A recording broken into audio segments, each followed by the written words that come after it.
Sachin Soni ji, USA से।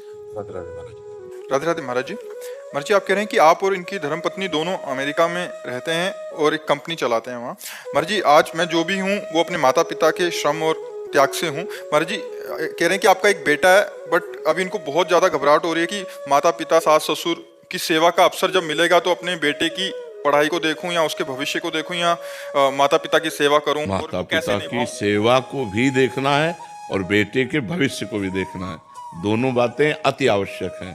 अगर बेटे के भविष्य के लिए माता पिता की सेवा छोड़ देते हैं तो आपका भविष्य और आपके बेटे का भविष्य चौपट हो जाएगा।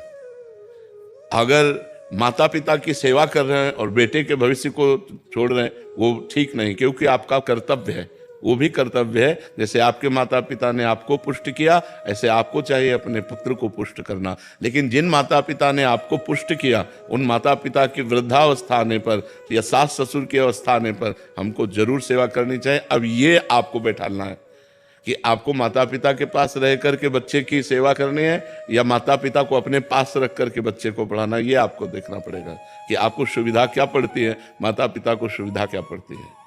पर लेकिन कर्तव्य दोनों को पालन करने का है। जो अपने माता पिता की सेवा नहीं करते वो आध्यात्मिक और लौकिक उन्नति बिल्कुल नहीं कर सकते। आज कर रहे हैं तो कल नष्ट हो जाएंगे। उन्हीं की कृपा से है। हाँ वही, यही बात नहीं। हम सोचते हैं कि उन दिनों के लिए सोचो जब आप लघुशंका और शौच करने का भी ज्ञान नहीं रखते थे, गोदी में ही शौच कर दिया, गोदी में ही लघुशंका कर दिया। कभी हमारे को माता ने इस बात के लिए पीटा नहीं और दुलार ही किया। आज वो सैया पर अगर शौच कर देते हैं तो हमारा कर्तव्य है हमको वैसे ही दुलार करते हुए उनकी सेवा करनी चाहिए। वो बड़े निकृष्ट हैं, वो बड़े नीच हैं जो जवान होकर अपने वृद्ध माता पिता को पीड़ा पहुंचाते हैं और उनकी सेवा नहीं करते। उनकी बड़ी दुर्गति होगी। इसलिए मातृदेवो भव पितृदेवो भव, ऐसा हमारा वेद कहता है। वो साक्षात भगवान है। ऐसे भाव से आराधना करनी चाहिए।